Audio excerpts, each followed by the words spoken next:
happy to see so many of you out tonight, a few new faces. We have a real treat tonight. We have Lisa McKinney, who comes to us from Edgewood, which is out Van Zandt County, out East Texas way, so she's come in tonight just for us. She's been doing genealogy research for about 20 years. She has Cherokee Indian, Yankee, and Confederate roots. And she's earned a master's in liberal arts from SMU. She currently does some freelance writing and editing as well as genealogy research for clients. And she won first place writing award from the Dallas Genealogical Society for Coming to Understand Sources. And then she also won a short story award from the Greater Dallas Writers Association. So she really keeps busy with her writing. She's also writing a book, A Boy's Life in Gramercy Park, and is that one finished? No. Okay, No, not finished yet. Which sounds very interesting. It's based on genealogical research of an 1867 diary. Maybe we can get her to tell us a little bit about it tonight. She's recently compiled what she's coming to speak to us tonight about, the Fort Worth Real Estate, Ben F. Allen and Sons Business Records, City Property, 1914 to 1916, Volume 1. Which just recently won the 2012 TSGS Writing Award for first place in reference works. And that's where I met her. And Suzanne met her because she had the booth right next to the Fort Worth Library. And she very graciously donated a copy of her book to the Fort Worth Library. So you can find it down there if you don't want to pick one up tonight. Lisa still finds time to volunteer with the Van Zandt Genealogical Society, write a blog, and attend seminars and speak to genealogists. And we're really lucky to have her tonight because she just got back from the New England Regional Genealogical Conference in Manchester, New Hampshire. And the topics that she spoke on were reading the genealogy in quilts, samplers, and other textiles. And she is assigned to do 3 legacy quick guides on quilts, Norwegians, and diaries. So we're really pleased to have her tonight. And we're very lucky to have her because she happened to be up right after the Boston bombing, so she was up in that area. So we're real glad to have her tonight.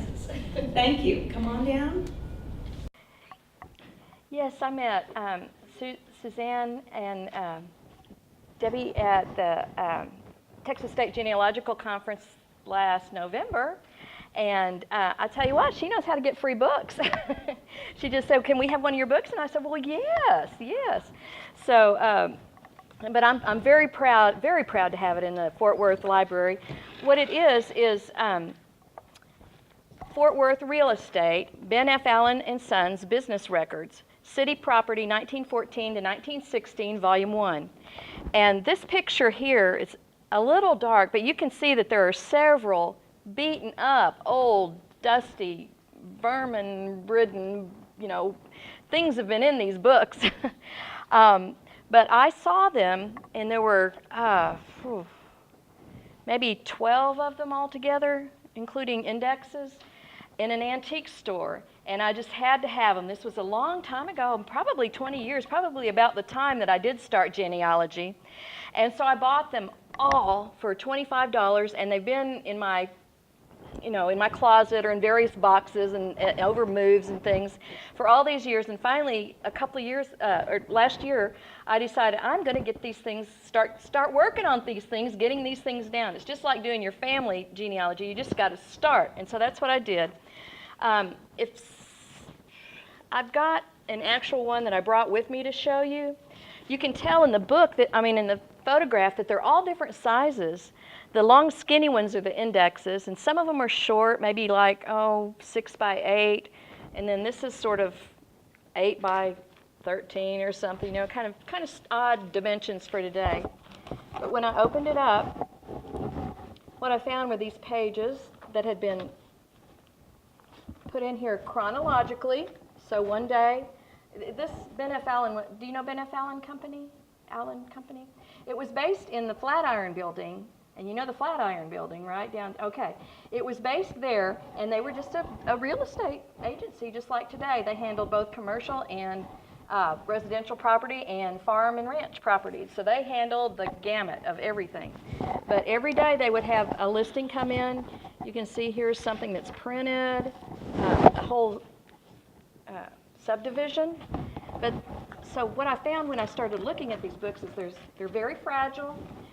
They're full of all kinds of information. They're 100 years old now, really, nearly. And So I've just got to start getting these down. So that's what I did.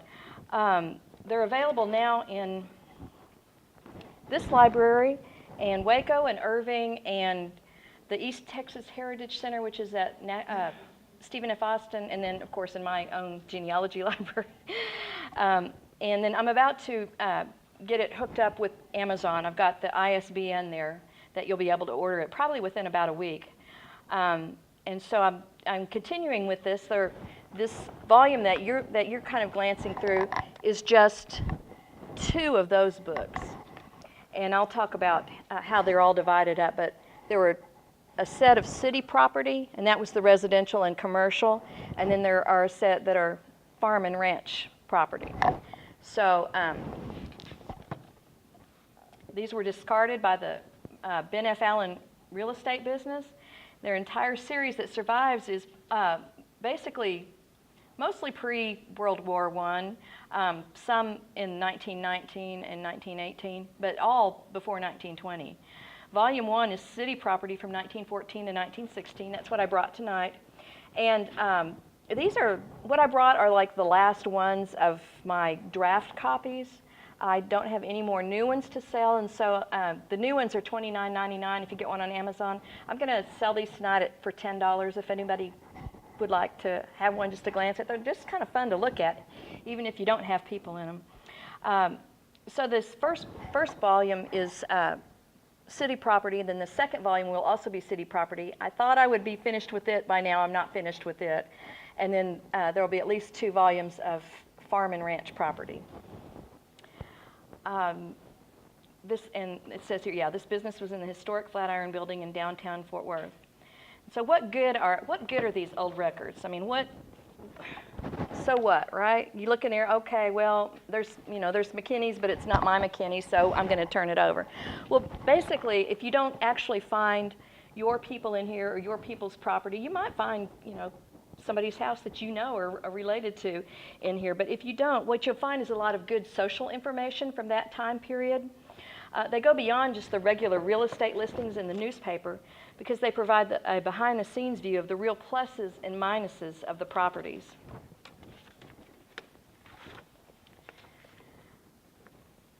The listings are in pencil for the most part. There are a few things paper clipped in, but mostly they didn't really use paper clips yet too much there. And so sometimes if they wanted to put something in and they wanted to clip it in, they would pin it in with a straight pen. Have you seen that in old records? Yeah. So these are really just of the time, just it's like a time capsule got them as far as what they were. Now the condition is deteriorated, but they haven't been changed or fiddled with since who knows when. They were filed in reverse chronological order, so basically that means they would write today's listing down and put it in the prongs of the book, and then close the book, and then tomorrow they would have several listings and put that on. And so when you look at the book, the actual book, I'll give you all a chance to look at that, you'll see that that the oldest ones are in the back. I reversed the order for my printed book just because I think that's the way we look at stuff. And okay, well then the next day this happened, and then the next day. So in my book, they're all in numerical order, in chronological order.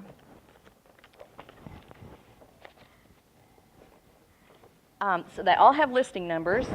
In addition to real estate, the firm also acted as agents for stock,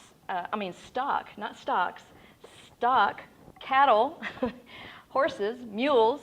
If you wanted to sell your house or you wanted to sell your farm, you could do that. Or you could also sell your pigs or whatever through this company. That I've got such and such a herd of cattle that I want to sell, and can you handle this and find me a buyer? And they would accept the challenge and go do that. They also would accept. They'd say something like, I have a good corner property for sale, and it's got, the sidewalks are paid for, and it's got a fruit tree orchard, and it's got a chicken house, and I'll accept a Ford car for that. And so you could trade your car in on a whole house, a property, a residence. The city goodness knows what a city residence in Fort Worth in some of these neighborhoods would go for today. So you'll find old addresses. These are great for historians to look at, in addition to just strictly genealogists. But you also might find telephone numbers. They had to have a way to call somebody, and most of them had telephone numbers that either they could be contact that was at their house, or it would be at the house next door, or it would be the office in the boarding house where they lived and while they were trying to sell their property or trying to buy property. They would have streetcar information, including how much the car fare was. It might be a nickel from here to stop 6 or whatever, and they would tell you exactly which stop it was, Polytechnic, all these different stops, and of course a lot of these neighborhoods are still there and still known by these names today. They'd tell what neighborhood it was, and a lot of the neighborhoods and subdivisions were very new at that time, and almost in our mind might be rural with the amount of open land within and around all the different houses. The listings would also tell how close it was to a church or a school or a courthouse or the railroad. The railroad is some of the others, if you're looking at a real estate listing today, you might want to know how close it is to various churches or schools or shopping and that kind of thing. That seems pretty normal to us, but a lot of these would say how close they are to the railroad. And of course that was because some of these were business houses and they needed to actually have a railroad for their deliveries and for their to send their merchandise off and to use every day. And so if the property was close to a railroad, they'd let you know because that was important, and that might make or break a deal. Then it would also tell whether it had utilities, and the utilities were usually either gas or electric lights, and they would say, this house has been electrified, or they've got instantaneous gas heaters in this house, and that was a big deal at that time. It was just at the changeover, I think, really, from not having those utilities and not having those benefits to being able to tout that as a plus in selling your home. They would also tell you whether the water was from the well or the city water. And the city water, it would say, well, the city water bill has been running $1.25 a month here. So things have changed on that score, right? And then also you would actually, if you didn't have a well on your property, some of them would say, well, you can get water from the next door neighbor, and they'll charge you 75 cents a month or whatever, $5 a year, things like that. They would tell the condition. That's normal. We want to know what condition that property is going to be in today. They would tell the number of rooms and the arrangement and plants and whether there were shade trees or room for a garden. So everybody knew, and everybody had gardens. It seems back then. I mean, there's always exceptions, but having a garden and needing to know how much space was available was very much in the seller's mind back then. Oh, you've got, this has great fruit trees, and they're bearing, they bear great, and that kind of thing. They would also tell whether they had servants' quarters or not. And we don't see that a lot in middle class sort of real estate listings today as to whether there's a whole nother house back just for the servants. But that's the way it was back then. In fact, a lot of times middle class are students, and gosh, these servants' quarters are as nice as some of the other houses that we have available today. Even the barns have been turned into regular homes for people. So. Some of those still exist. And then they'd also talk about the financial arrangements. And that might be sort of interesting if you're looking at, the economic status of your ancestor, or, you want to know about how did they pay for stuff. And normally they would, a lot of these properties were encumbered. They would have either a loan or taxes or that kind of thing. And they would say, well, I'll take $1,000 down, and they would actually make the arrangements themselves between the two parties, and the agent would just bring the parties together, and the two parties would decide, well, 1.9% interest is too high, 1.75, but I'll put $2,500 down, that kind of thing. They would work that out themselves. City additions, subdivisions, areas, and interurban stops. And building names, like you'll look in the back in the index, and the Flatiron Building will be back there. All the buildings that are named in these listings are in the index. So I worked really hard getting all the names in the index, whether it was buyer or seller, even if it was the person next door, just so that the maximum number of Fort Worth and Tarrant County people would have a chance of finding some mention that might not be somewhere else. Between the 1910 and the 1920 census, you might not have them, and you just might find them here. It's such a small section. It's just one company and one. It's not like the census or the tax records that covered everybody, but your person might be there. It's worth a look. Check the library's copy. I have even women. A lot of times the women were just Mrs. Jones is selling this. She's going to her husband died and she's going to go back and live with her people, and so I would index it as Mrs. Jones, and that might not seem useful in a lot of ways, but if you know maybe where your person might have lived and something about it, it just might help. It doesn't hurt to put it in. It just takes a little more time when you're preparing the book.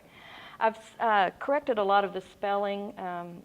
They were doing their business every day in Russian and trying to get all of that taken care of, and so I tried to make editorial decisions where it would be something that we could actually read.